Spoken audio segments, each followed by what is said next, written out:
കഴിഞ്ഞ 25 വർഷമായി കേരളത്തിൽ പ്രവർത്തിക്കുന്ന ഒരു കലാകാരന്മാരുടെ ദേശീയ സംഘടനയാണ് Nanma, national association of Malayalam artist. കലാകാരൻ്റെ അതിനകത്ത് രാഷ്ട്രീയരഹിതമായിട്ട് നിൽക്കുകയാണ്. കലാകാരൻ്റെ സമഗ്രമായിട്ടുള്ള സുരക്ഷിതത്വം, അവൻ്റെ തൊഴിൽ സംരക്ഷണവും ആണ് ആ സംഘടന ലക്ഷ്യമിടുന്നത്. കൃത്യമായിട്ടും ഇപ്പോൾ ഞങ്ങൾ വെച്ചിട്ടുള്ള മുദ്രാവാക്യം കല, സ്വാതന്ത്ര്യം, സമത്വം, സാഹോദര്യം എന്നുള്ള മുദ്രാവാക്യമാണ് അത് ഞങ്ങൾ ഉയർത്തിപ്പിടിക്കുന്നത്.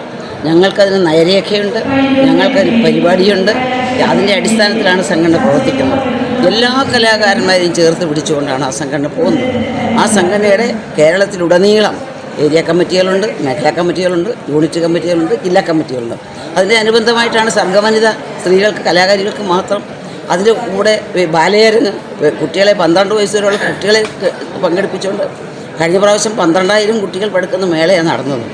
ഈ കഴിഞ്ഞ 2-3 മാസത്തിനപ്പുറം ബത്തേരിയിൽ നമ്മുടെ മുണ്ടക്കൈ ദുരന്തം നടന്ന് ഒരു 6 മാസം കഴിയുമ്പോഴാണ് ബത്തേരിയിൽ വലിയ 3 ദിവസം നിൽക്കുന്ന കലാകാര സംഗമം നടന്നിട്ടുള്ളത്. അങ്ങനെ ഓരോ നിമിഷവും പങ്കെടുത്തുകൊണ്ട് കലാകാരന്മാരെ ചേർത്ത് പിടിച്ചുകൊണ്ട് കലാകാരന്മാരുടെ അവരുടെ സമത്വ ബോധവും സാമൂഹ്യ ബോധവും ഉൾക്കൊണ്ടുകൊണ്ട് നിൽക്കുന്ന ഒരു സംഘടന എന്നുള്ള നിലയിലാണ് നന്മ പ്രവർത്തിക്കുന്നത്. കേരളത്തിലുടനീളം ആ സംഘടന പ്രവർത്തിക്കുന്നുണ്ട്. അതാണ്ട് 60,000-ഓളം സ്ഥിരം മെമ്പർഷിപ്പുള്ള സംഘടനയാണ്. സ്ഥിരാംഗങ്ങളുണ്ട്, താൽക്കാലിക അംഗങ്ങളുണ്ട്. അങ്ങനെ വെച്ച് കൊടുക്കുന്ന ആ സംഘടന കേരളത്തിൽ പ്രവർത്തിക്കുന്നത്, അത് സംഘടനയ്ക്ക് നിലനിൽക്കാതിരിക്കാൻ പറ്റില്ല. വേറെ എത്ര കാറ്റഗറിക്കൽ സംഘടനയുണ്ട്?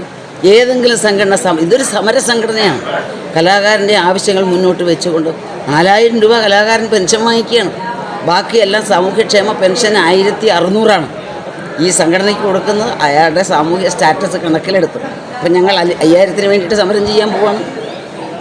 അതുപോലെ തന്നെ സംഘടന ഇന്ന് നേരിടുന്ന കുറേ പ്രശ്നങ്ങളുണ്ട്. അതെടുത്തുകൊണ്ട് ഞങ്ങൾ പുതിയ സമര പ്രഖ്യാപനം നടത്തി ആ സമരത്തിലേക്ക് പോവാണ്. അതിലേക്കാണ് നന്മ പ്രവർത്തിക്കുന്നത്. കേരളത്തിലുടനീളം എൻ്റെ ജില്ലാ സമ്മേളനം കഴിഞ്ഞു ഓഗസ്റ്റ് മാസം 15, 16, 17 തീയതികൾ എറണാകുളം ജില്ലയിലെ പരവൂരിൽ വെച്ച് 500 പ്രതിനിധികൾ പങ്കെടുത്തുകൊണ്ട് 3 ദിവസത്തെ സമ്മേളനമാണ് നടക്കാൻ പോകുന്നത്. അതുകൊണ്ട് സമൂഹത്തെ ചേർത്ത് പിടിച്ചുകൊണ്ട് കലാകാരൻ സമൂഹത്തിൻ്റെ ഭാഗമാണ്, സമൂഹം കലാകാരന്മാരുടെ ഭാഗമാണ്. ആ നിലയ്ക്കാണ് കലയെയും സമൂഹത്തെയും ബന്ധിപ്പിച്ചുകൊണ്ട് അവരുടെ പ്രശ്നങ്ങളെടുത്തുകൊണ്ട് ഈ സംഘടന നിലകൊള്ളുന്നത്.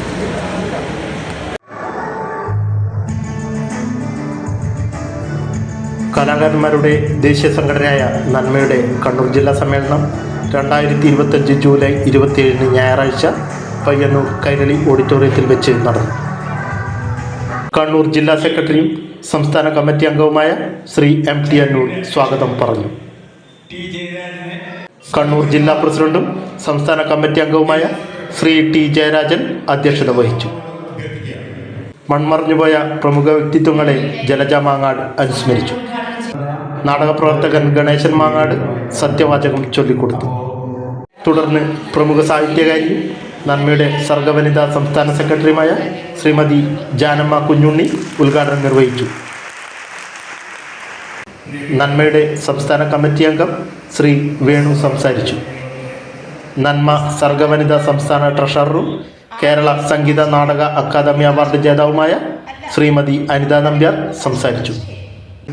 സംസ്ഥാന എക്സിക്യൂട്ടീവ് കമ്മിറ്റി അംഗം ശ്രീ ID രഞ്ജിത്ത് സംഘടനാ റിപ്പോർട്ട് അവതരിപ്പിച്ചു. കണ്ണൂർ ജില്ലയിലെ പുതിയ ഭാരവാഹികളെ തെരഞ്ഞെടുത്തു. KV Mohan secretary, Philip Rajan president, Vino Govind treasurer. Kannur ജില്ലയിലെ വിവിധ മേഖലയിൽ നിന്നുള്ള പ്രതിനിധികൾ ചടങ്ങിൽ സംസാരിച്ചു. കലാകാരന്മാരുടെ ഉന്നമനത്തിനായി നന്മയുടെ പ്രവർത്തനം ശക്തിപ്പെടുത്തുന്നതിനും ഈ സമ്മേളനം ഊർജം നൽകുമെന്ന് സംഘാടകർ അറിയിച്ചു.